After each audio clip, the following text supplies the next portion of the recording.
It's time for late night justice.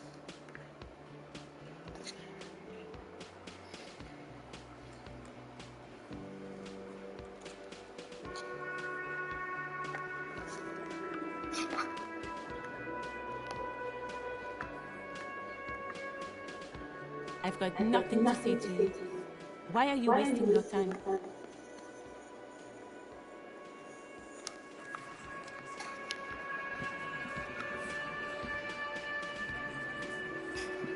This is where you say bed.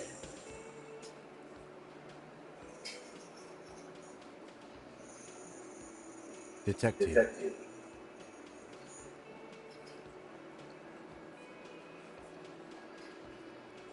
Precinct 57's finest scans the room, leaving me speaking to you. He trusts you, maybe against his better judgment, but he does. Hey, dipshit. You hard of hearing or something? The boss man's talking to you. What, is he fucking kidding? This guy high or something? Hey, asshole, up here. We're talking to you. We are looking for Titus Hardy.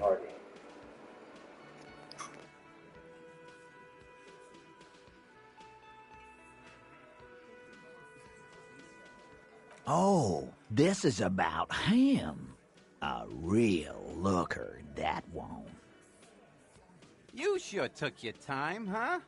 Waited for him to get real ripe and pretty for you. Oh, he was a real pretty boy. Hanging up there, letting out that pretty boy smell. I can't for the life of me understand why you did it. I mean, I would have just left him up there. You must really like cleaning up other people's shit. You might want to start asking your questions now. It's not going to get better than this. Do a head count first. Connect these men to the tracks you saw in the yard. Chances are they're going to match. Starting from the right, boot size 44, blonde man, in his 30s, overbearingly masculine.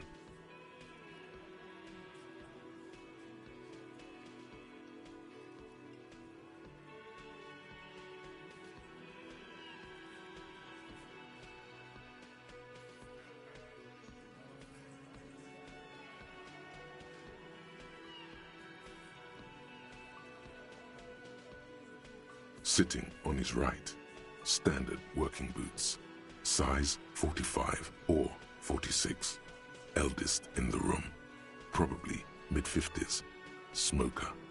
Quite across at the other table, hobnailed working boots, size 43, gang tattoos, Mesk or Sarah Mauritian in his late 30s, early 40s, and then standard working boot, steel reinforced toes, size 46, the big dick, wide at the shoulders and lean at the hips, rugby cap, fingerless gloves, and numerous scars, a little under 40. The emblem on his vest says Rowing Club. A little patch below it reads T. Hardy, Captain.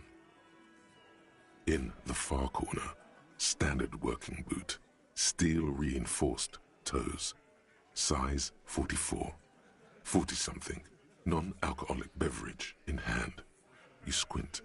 Is that a plectrum?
on his neck. Forget it. It's not important. Let's call this one the musician. Size 41, with the light step. Not a child, after all. An older man with a rat face, mean, watery eyes, and 2 front teeth missing. In the middle, heaving and wheezing. Big guy. Boot size 46, deep marks. Probably carried the victim over. He, alone, is 130 kilos. Add the man in armor, and you could easily exceed 220. In conclusion, these 7 are the actors on the crime scene. The footprints were theirs, but there's a discrepancy. Exactly. You've stood there for about 4 seconds, not saying anything. Hit them with questions. Where's the 8th Hardy? The fuck is with you, fella?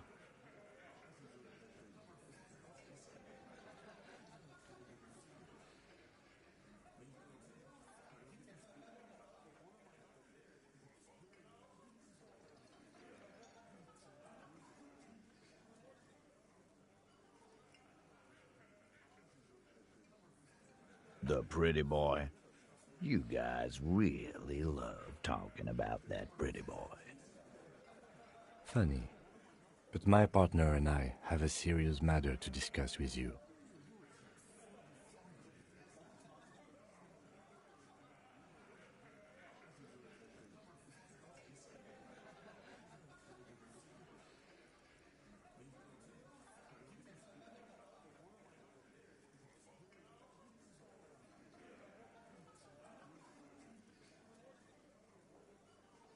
Container belt, like we use in the harbor? Because we took it from the harbor where we work. Then we went out back and used it to hang him. We did this together, all of us, until he was dead. That's why there's a container belt around his neck.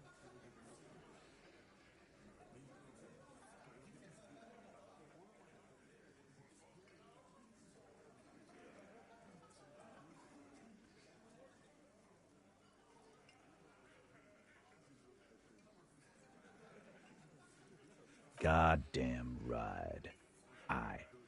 No. These 7 honest men have equally come forth. They told you what happened so that you don't waste any more of your time.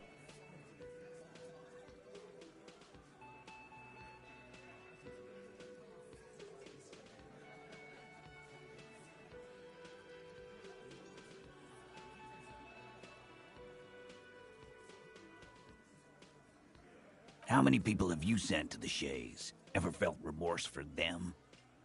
Or send them to Reunion to rot. For 20 years. For life.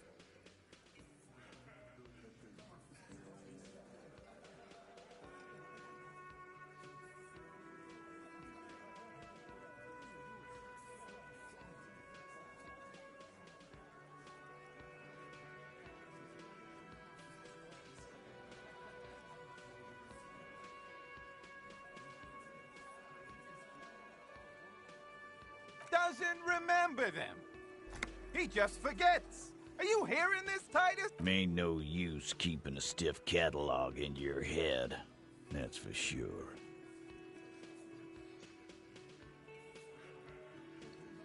Are you deaf? There will be no singling anyone out. You can't arrest A. Do you think you could do that? Do you think you could arrest them all?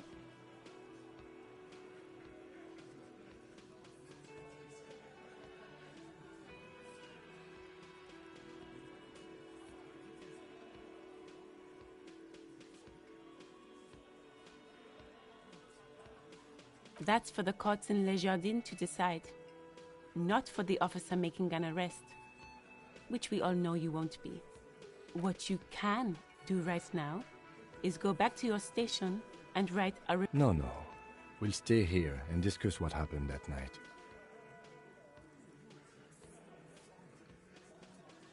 You don't have to keep answering his questions. I know, Lizzie. Relax. We killed him last Sunday night.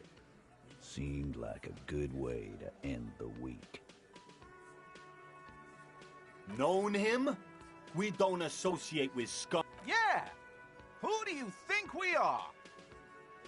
Quiet. He came around about 3 weeks ago when that Pines cow first sailed into town. Happy? By the Pines cow, you mean Joyce Messier? The representative for White Pines? The same company you're striking against?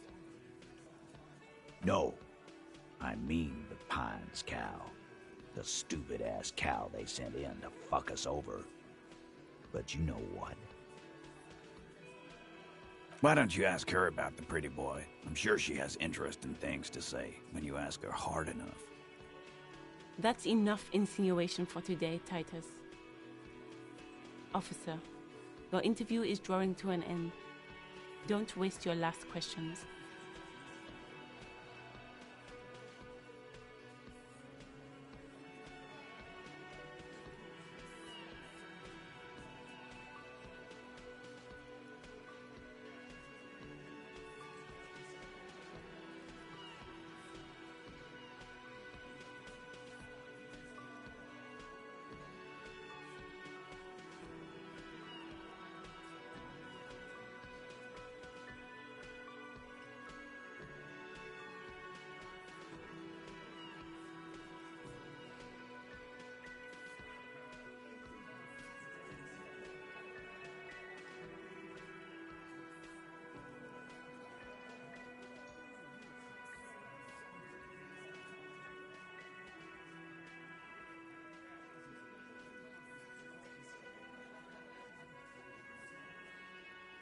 Why? 'Cause he was worthless mercenary scum. And he stepped out alive in my town. And he stepped out of line. What kind of mercenary? The kind that shows up when you start a strike. The experienced kind, too. Had Cohoy and Semenine written all over him. Ex-Oranese Special Forces. A live grenade, right here in our bar.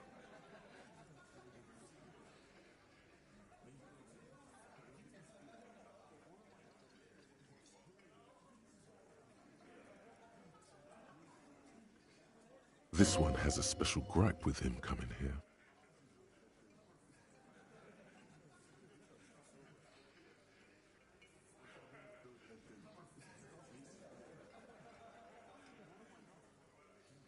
I can't prove it, but I know he was sent by the Wild Pines. They hire merc shit like that. Story of every strike from here to Samara.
Because one night, he walked straight up to the mic and said, I'm R&E's goddamn special forces, and I'm gonna fuck you all. Really? Yeah, really. Had a gin and tonic up there, sang some R&E's paratrooper song, and said he's gonna fuck everyone. We couldn't believe it either, but he fucking did, right there. Like some kind of animal. This is a serious violation of the karaoke code.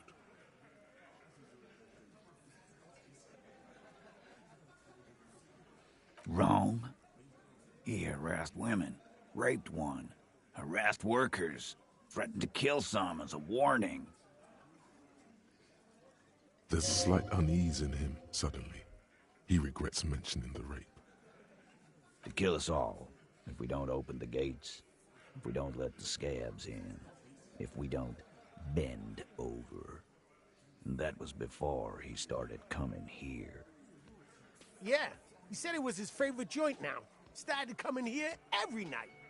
Drinking, grabbing girls. Grabbed one of ours mid-karaoke, right there on the stage. He grabbed someone? Yeah. This girl's on the mic. A beautiful girl, young. Gets into the second verse of Lover Lake. The fucker grabs her legs, starts screaming. Show me your cunt! Why don't you show me your cunt? Then, he gets knocked on the head with a wine bottle, doesn't even fall down.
Aren't you fucking listening? My man is talking to you. He took care of it. They got the girl out before anything else could happen.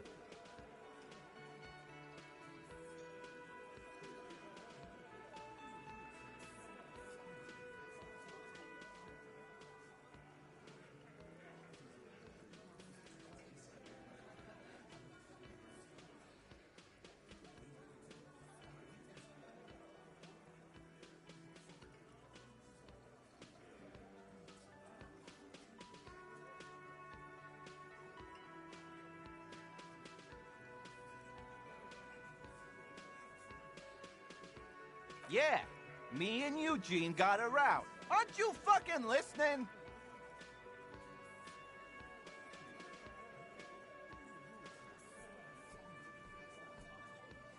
No, you're not getting the name.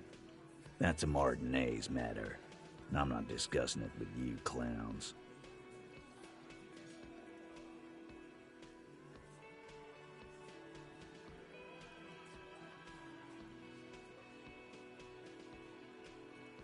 We hanged him up by his neck until he got real still. Wasn't that obvious, copper? Didn't they teach you anything at the cop school, idiot? You're pretty sure you've had at least 2 years of cop school and many more of active service. The autopsy showed there were no ligature marks. His hands were not tied. Can you explain that? Look, I'm not gonna play 20 questions with you, capo. I'll say it again. We killed him.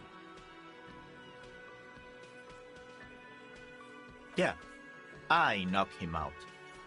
Came up behind him and clapped him in the back of the head. He went down like a sack of sand. That's right, lawman. And then we hanged the fuck. Make them a bit more uncomfortable first. Then see if it all adds up. My fucking elbow, Copper. Samaran boxing style.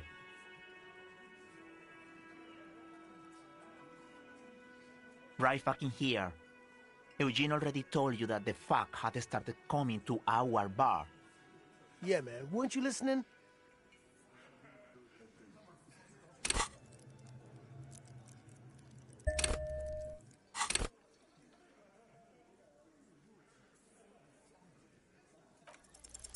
Actually, they're admirably, surprisingly composed. Well, this one, but he's always fidgeting, so don't get your hopes up. Like what, Copper? Yeah, lawman. Why don't you? It's almost an anthropological sight, watching him try to assert dominance over you.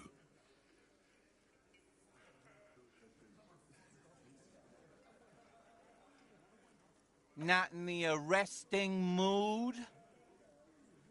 By your side, the lieutenant keeps his hand away from his holster.